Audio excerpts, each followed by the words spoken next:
Dear student, मैं natural classes by Pradeep sir chemistry का latest video में आपका फिर से स्वागत करता हूं। तो कैसे हैं आप लोग? जा रही है, मस्त रहिए और अच्छे से अपना पढ़ाई करिए, ठीक है। मैंने इसके पिछले वाले वीडियो में बहुत ही अच्छे से आप लोगों को कुछ महत्वपूर्ण कार्बनिक यौगिकों के रूट नाम बताया था। मैंने बताया था कि मार्स गैस किसे कहते हैं, एसिटिक अम्ल किसमें पाया जाता है, फार्मिक अम्ल किसमें पाया जाता है, ऑक्जेलिक अम्ल किसमें पाया जाता है, ठीक है। तो उस वीडियो को आप बहुत ही अच्छे से देखिए और नोट करिए और शुरू से लेकर अंत तक देखिए ताकि उसमें का हर एक कंसेप्ट आपको समझ में आए। तो आज की हम वीडियो में बहुत ही इम्पॉर्टेंट टॉपिक लेकर आपके लिए आया हूँ और उस टॉपिक का नाम क्या है, कार्बनिक यौगिकों का नामकरण, मतलब नोमेनक्लेचर ऑफ ऑर्गेनिक केमिस्ट्री। मतलब यह नोमेनक्लेचर कार्बनिक यौगिक में क्यों ज़रूरत हुआ, क्यों मतलब इसको रखा गया, उसी के बारे में आज मैं आप लोगों को बहुत ही अच्छे से पढ़ाने वाला हूँ, ठीक है। तो आप इस वीडियो को शुरू से लेकर अंत तक देखिए ताकि इसमें का भी हर एक कंसेप्ट आपको समझ में आए और नोमेनक्लेचर के बारे में आप लोग को पता चल जाए कि मतलब नोमेनक्लेचर ऑफ ऑर्गेनिक केमिस्ट्री क्यों ऑर्गेनिक केमिस्ट्री में आई, ठीक है। तो आइए स्टार्ट करते हैं ज़्यादा समय ना लेकर के। तो ध्यान से देखिएगा, मैं आज का टॉपिक तो यही लेकर आया हूँ और बहुत ही इम्पोर्टेंट है, ठीक है। तो चलिए स्टार्ट करता हूँ। Nomenclature of organic chemistry part number 70, ठीक है। कह रहा है कि कार्बनिक यौगिकों की संख्या, कार्बनिक यौगिकों की संख्या बहुत ही अधिक होने तथा लगातार नए नए यौगिकों की खोज के कारण उनके नाम की सुविधा के लिए कार्बनिक यौगिकों का नामकरण करना क्या हो गया, आवश्यक हो गया, ठीक है। मतलब जैसे जैसे कार्बनिक यौगिकों की संख्या बढ़ी, जैसे जैसे कार्बनिक यौगिकों की संख्या बढ़ी वैसे वैसे उनको और आसान बनाने के लिए मतलब एक उन्होंने क्या किया, एक कार्बनिक यौगिकों का नामकरण करना आवश्यक समझा और उसे निम्न 3 विधियों द्वारा उसको समझाया गया, ठीक है। वह 3 विधि क्या है जो मैं आप लोगों को अभी बताने वाला हूं। तो आप ध्यान से देखो और अपने हर एक पॉइंट को अपने कॉपी में नोट करो ताकि आपको हर एक तरीका समझ में आए और हर एक सिस्टम समझ में आए, ठीक है। तो आइए स्टार्ट करते हैं, देखते हैं इसकी 3 विधियां कौन कौन थी, ठीक है। पहली विधि मैं आपको बता दूं, पहली विधि अगर मैं बताता हूं, पहली विधि क्या थी, पहली विधि रूट पद्धति थी। क्या थी? रूट पद्धति, ठीक है। रूट पद्धति या आप इसको बोल सकते हो अथवा, क्या बोल सकते हो, अथवा साधारण, अथवा साधारण नामकरण, साधारण नामकरण, नामकरण, ठीक है, पद्धति, ठीक है, साधारण नामकरण पद्धति, ठीक है। इसको हम क्या कहते हैं, कॉमन, क्या कहते हैं, कॉमन।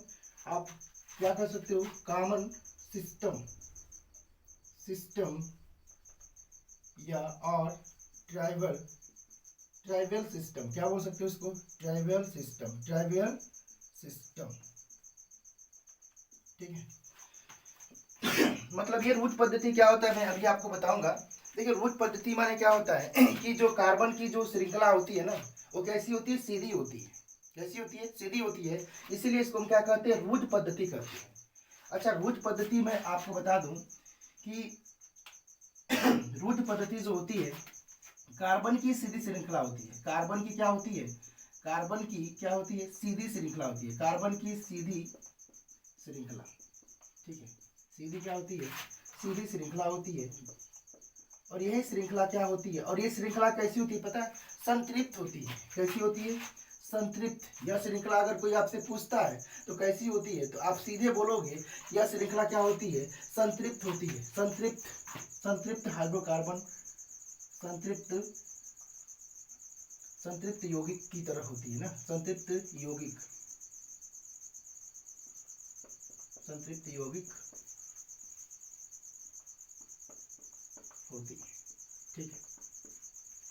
बात समझ में आ रही है, हाँ कि ना बोलो। मतलब मैं अभी आप लोगों को इसका हर एक मतलब एग्जाम्पल, इसका डेफिनेशन कि सीधी श्रृंखला किसे कहते हैं, इसका एग्जाम्पल कैसा होता है, संतृप्त यौगिक कैसा होता है, अभी मैं बताने वाला हूँ। पहले आप क्रम बाई क्रम इसको क्या करो, नोट करो। पहला हमारा क्या हो गया, रूट पद्धति अथवा साधारण नाम पद्धति। सेकेंड देखते हैं हम, ठीक है, सेकेंड देखते हैं। सेकेंड हमारा क्या है, सेकेंड हमारा क्या है, व्युत्पन्न, क्या बोलते हैं इसको, व्युत्पन्न पद्धति, ठीक है, व्युत्पन्न पद्धति। और देखिए ये क्या होता है, डेराइव सिस्टम, ठीक है। और थर्ड जो बहुत ही इंपॉर्टेंट है, और इसको हम क्या करते हैं, अभी तक पढ़ते हैं, क्लास 10th वाले बच्चे भी पढ़ते हैं, क्लास 11th वाले बच्चे भी पढ़ते हैं, और क्लास 12th वाले भी बच्चे पढ़ते हैं। तो वह पद्धति कौन पद्धति है, आपको बता दूं कि यह पद्धति IUPAC क्या है, पद्धति है, क्या है, IUPAC, IUPAC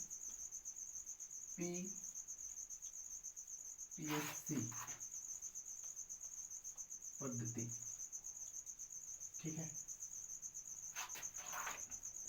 IUPAC क्या बोलते हैं इसको, सिस्टम बोलते हैं रे, हाँ कि ना बोलो। यही हमारी 3 विधियां हैं। पहली क्या थी, रूट पद्धति अथवा साधारण नामकरण पद्धति, ठीक है। और थर्ड सेकेंड क्या थी, व्युत्पन्न पद्धति। और थर्ड क्या थी, IUPAC क्या थी, हमारी पद्धति थी। इसी 3 पद्धतियों के द्वारा क्या किया गया था, कार्बनिक यौगिक के नामकरण को रखा गया है, ठीक है। और ये पद्धति बहुत बहुत ही इंपॉर्टेंट है, जो हर एक बच्चों को जानना बहुत क्या है, इम्पॉर्टेंट है, ठीक है। तो आप इसका स्क्रीनशॉट ले लो, और उसके बाद मैं आपको बताता हूँ कि रूट पद्धति क्या है, व्युत्पन्न पद्धति क्या है, और IUPAC पद्धति किसे कहते हैं। हाँ, मैं इसमें IUPAC जो पद्धति है इसको बहुत ही अच्छे से इसका डिस्क्राइब करूंगा, लेकिन इस वीडियो में आज मैं आप लोगों को रूट पद्धति और व्युत्पन्न पद्धति बताऊंगा। उसके बाद इसके सेकेंड वाले वीडियो में मैं आपको IUPAC पद्धति बताऊंगा, जो बहुत बहुत इंपॉर्टेंट है। और हर एक बच्चा इसको क्या करेगा, हर एक स्टूडेंट इसको अच्छे से क्या करेगा, जब मैं IUPAC पद्धति पढ़ाऊंगा तो इसको अपनी कॉपी में नोट करेगा, और नोट करके उसको याद करेगा।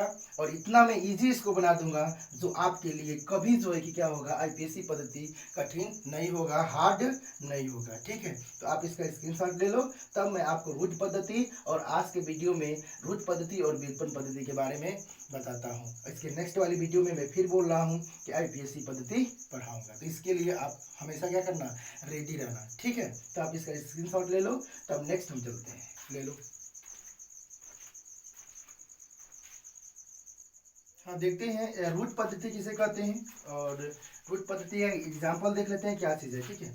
रूट पद्धति ऐसी पद्धति जो सीधी कार्बन श्रृंखला के संतृप्त हाइड्रोकार्बन के रूप में होती है। मतलब ऐसी पद्धति जो सीधी कार्बन श्रृंखला के संतृप्त हाइड्रोकार्बन के रूप में होती है, तो वह श्रृंखला रूट पद्धति या साधारण नामकरण पद्धति कहलाती है, ठीक है। कुछ इसके टिप्स हैं, देख लेते हैं कि इस पद्धति में सीधी कार्बन की श्रृंखला को नॉर्मल एल्केन लिखते हैं। याद रखना, इस पद्धति में क्या कर रहा है कि सीधी कार्बन की श्रृंखला को नॉर्मल क्या करते हैं, एल्केन लिखते हैं, ठीक है। अगर नॉर्मल एल्केन की मैं बात करूं तो नॉर्मल एल्केन जो होता है उसका कुछ एग्जांपल देख लेते हैं। यहाँ पे इसका एग्जांपल देख लो आप। मतलब CH3, मैंने बताया था कि बॉन्ड के हिसाब से हम क्या करते हैं बच्चों, हाइड्रोजन को रखते हैं, ठीक है। CH2 क्या बोलते हैं, CH2 और CH3 हो गया, ठीक है। अच्छा, ये क्या है, ये हमारी जो श्रृंखला है ना, ये जो क्या है हमारी जो श्रृंखला है, अच्छा ये कार्बन और हाइड्रोजन, ये कार्बन और हाइड्रोजन की क्या है, श्रृंखला है। और इसको हम कहते हैं संतृप्त, क्या कहते हैं, संतृप्त कहते हैं। लिखा हो ना यहाँ पर, कहीं संतृप्त लिखा हो कि नहीं, ये देखो, ये सीधी ऐसी पद्धति जो सीधी कार्बन की श्रृंखला के संतृप्त हाइड्रोजन ना, इसी को हम क्या कहते हैं, संतृप्त। मतलब कार्बन कार्बन के बीच में सिंगल बॉन्ड को ही हम संतृप्त कहते हैं, और उसी संतृप्त यौगिक को हम एल्केन कहते हैं।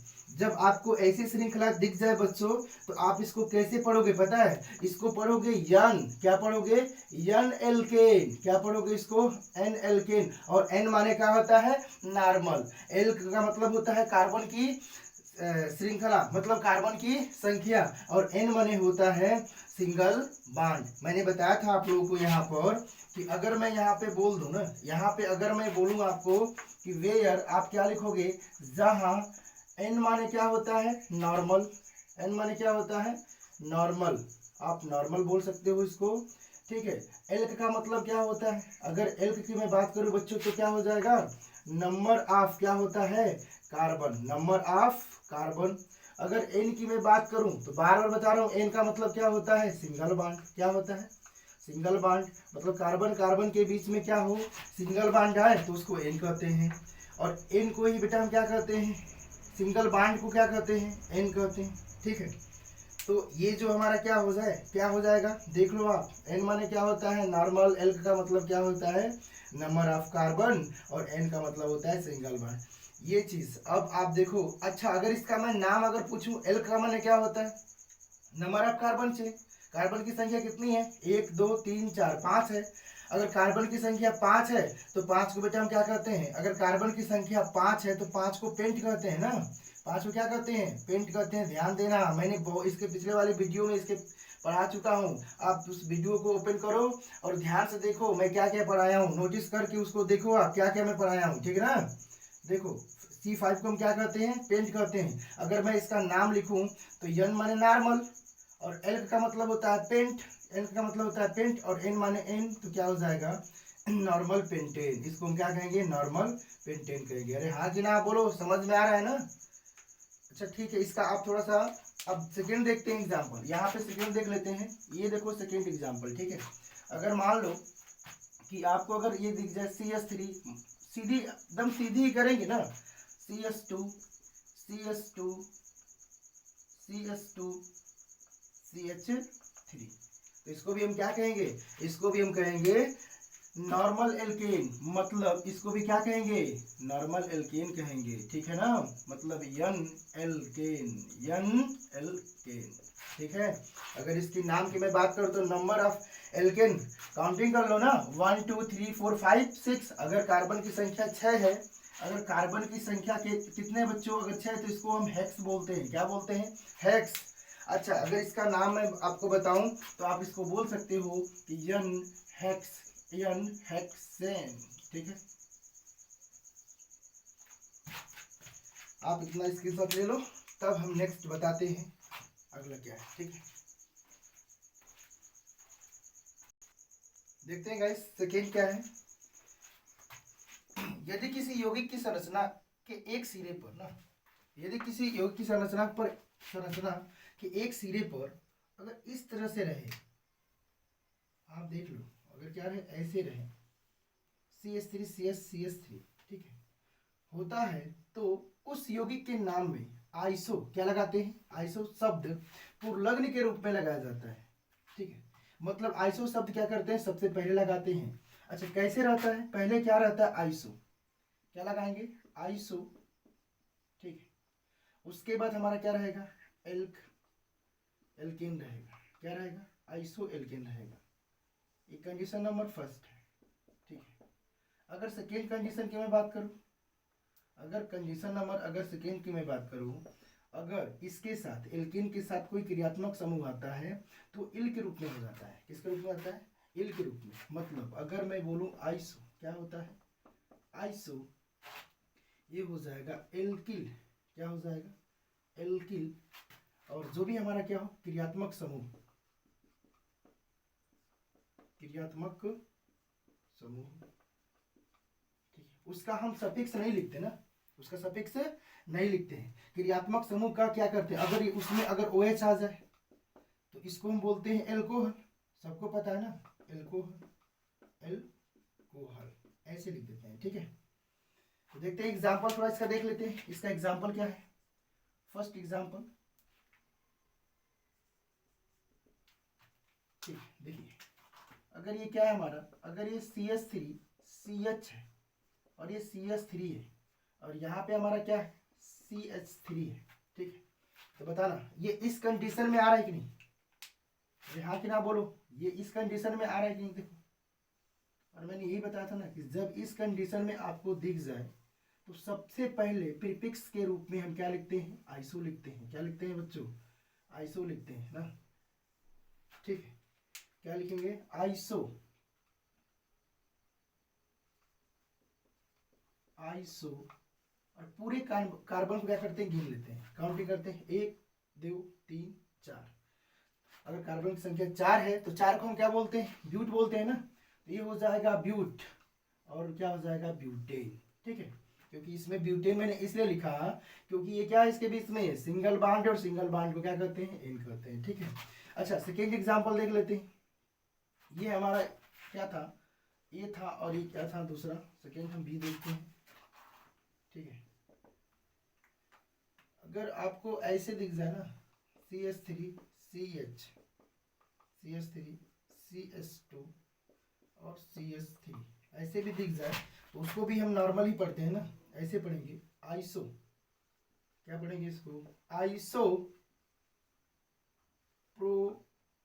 आइसोपेंटेन, क्या पढ़ेंगे इसको, आइसोपेंटेन। पूरे कार्बन काउंटिंग करते हैं क्योंकि हम पढ़ तो रहे हैं नॉर्मल ना, और नॉर्मल में क्या करते हैं, पूरे कार्बन की काउंटिंग करते हैं, ठीक है।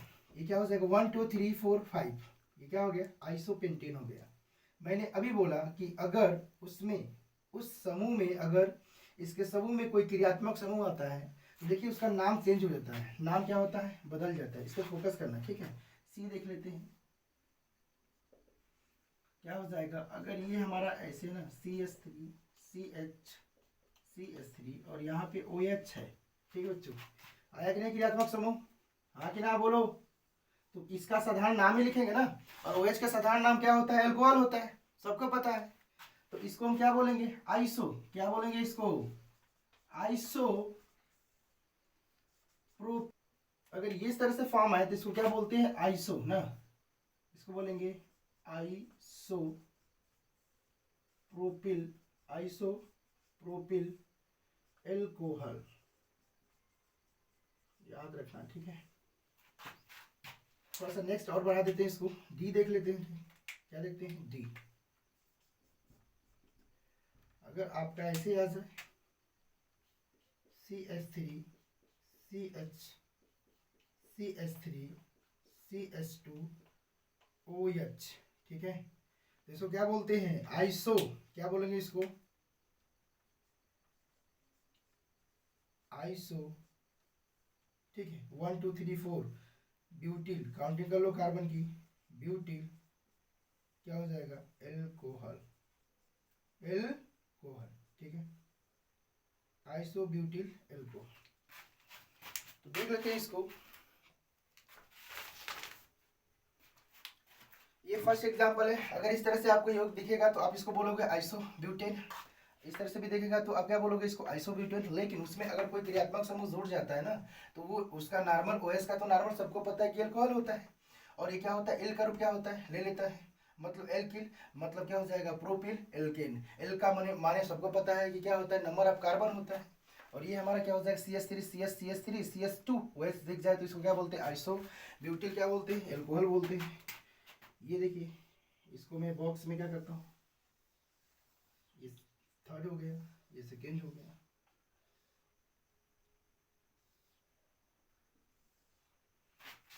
और ये हमारा क्या हो गया, 4 हो गया, ठीक है। तो आप इसका स्क्रीनशॉट ले लो, तब नेक्स्ट चलते हैं, ले लो। देखते हैं गाइस नेक्स्ट क्या है।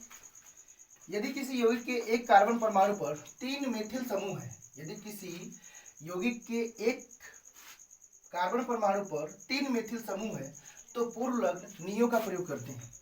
अच्छा यहाँ पे नोटिस करो कि यहाँ पे कार्बन की संख्या कितनी बोला है, 1 ना, और यहाँ पे मेथिल की संख्या कितनी बोली है, 3 बोला है, ठीक है।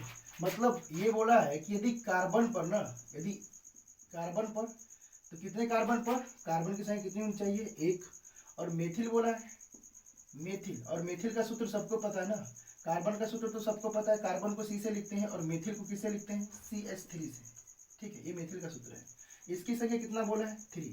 तो जब ऐसे आपको दिख जाए ना तो इसको हम क्या बोलते हैं, नियो बोलते हैं, क्या बोलते हैं, नियो। और इसका स्ट्रक्चर कैसे रहता है, थोड़ा मैं इसका स्ट्रक्चर बताता हूँ आप लोगों को। इसका स्ट्रक्चर ऐसे रहता है ना, अगर ये क्या है, यहाँ पे ऐसे रहता है और ऐसे ऐसे ऐसे और ऐसे रहता है, ठीक है। तो जब ये चीज आपको दिखे ना, ये चीज देखे तो इसको हम क्या बोलते हैं, नियो बोलते हैं, क्या बोलते हैं, नियो। इसमें 2 कंडीशन है, एक कंडीशन क्या है मैं बता दूं, अगर इसमें आपका नॉर्मल बस क्या हो, कार्बन जुड़ा हो तो उसको हम क्या बोलते हैं, उसको हम नियो क्या बोलेंगे, एल्केन बोलेंगे। जैसे फर्स्ट कंडीशन में अगर आपका आ जाए बस क्या हो, नॉर्मल, नॉर्मल क्या हो, नॉर्मल अगर आपका क्या हो, एल्केन, नॉर्मल क्या हो, एल्केन हो, नॉर्मल क्या हो, एल्केन हो, तो उसे हम क्या बोलेंगे, नियो एल्केन ही बोलते हैं ना, क्या बोलते हैं, नियो एल्केन। लेकिन स्ट्रक्चर कैसा हो, स्ट्रक्चर इसका ऐसा हो, ठीक है, याद रखना। सेकेंड में अगर आ जाए, अगर उसमें क्या हो, एल्केन के साथ, अगर उसमें कार्बन के साथ क्या हो, नियो एल्केन, ठीक है। सेकेंड में अगर कार्बन के साथ ना, कार्बन के साथ, अगर कार्बन, एक कार्बन के साथ, चाहे कार्बन के साथ क्या हो, कार्बन के साथ कोई क्रियात्मक समूह आ जाए, क्या जाए, क्रियात्मक समूह आ जाए, तो उसको हम क्या करते हैं पता है, उसको हम लिखते हैं नियो एल्किल, क्या लिखेंगे, नियो एल्किल, और उस क्रियात्मक समूह का नॉर्मल नाम लिखते हैं ना, प्लस क्रियात्मक समूह का नॉर्मल, नॉर्मल क्या करते हैं, नाम, ठीक है। ध्यान से देखो, अब थोड़ा सा इसका एग्जांपल देख लेते हैं, इसका एग्जांपल क्या क्या है, इसका एग्जांपल देख लेते हैं। फर्स्ट मैंने बोला अगर यहाँ पे हमारा क्या हो, CH3 और एक कार्बन के साथ CH3 क्या हो, जुड़े हो, ठीक है, और यहाँ पे हमारा क्या हो, CH3 हो, ठीक है। तो ध्यान से देखना, आप इसको हम क्या पढ़ेंगे ना, इसको नॉर्मल एल्केन पढ़ते हैं बच्चों, ध्यान से देखना, इसको क्या पढ़ते हैं, नॉर्मल एल्केन पढ़ते हैं, ठीक ना। देखो यहाँ पे मैंने बताया था बॉन्ड के हिसाब से बेटा हम क्या करते हैं, हाइड्रोजन को रखते हैं। बताओ यहाँ पे तो अगर ये बताओ, बॉन्ड तो हमारे कार्बन के 4 बंद होते हैं ना, 5 तो नहीं होता है, याद रखना। बताओ 1 2 3 4 ऑलरेडी हो गया, तो हाइड्रोजन यहाँ पे नहीं रखा जाएगा, क्योंकि ये क्या कर रहा है, मतलब ये जितने भी बॉन्ड है अपने आप को कार्बन क्या कर रहा है, कंप्लीट बना ले रहा है ना। तो ध्यान से देखो, तभी इसको हम करेंगे, इसी को बोलते हैं एक कार्बन, क्या बोलते हैं, एक कार्बन, और इन कार्बनों से क्या हुआ है, 3 मेथिल जुड़ा हुआ है ना। तो इस वाले साइड को जब ये फॉर्म बेटा आप लोग को मिल जाए ना, ये फॉर्म जब दिख जाए, ये फॉर्म दिख जाए, तो याद रखना जब इस तरह से दिख जाए तो इसको बोलते हैं आइसो, क्या बोलते हैं इसको, आइसो बोलते हैं ना, इसको बोलेंगे आइसो, अरे सॉरी इसको नियो बोलेंगे, क्या बोलेंगे, नियो, क्या बोलते हैं इसको, नियो बोलते हैं, याद रखना। इसका नाम क्या हो जाएगा, इसका नाम हो जाएगा नियो, नियो। अब पूरे कार्बन काउंटिंग करते हैं, 1 2 3 4 5 क्या हो जाएगा, पेंट, नियो पेंट। इसके बीच में कैसा बॉन्ड है, सिंगल, तो नियो पेंटेन, नियो पेंटेन क्या हो जाएगा, नियो पेंटेन हो जाएगा, ठीक है। तो ये फर्स्ट एग्जांपल है। सेकेंड एग्जांपल देख लेते हैं। अगर ये ऐसे दिख जाए ना, इस तरह से दिख जाए, CH3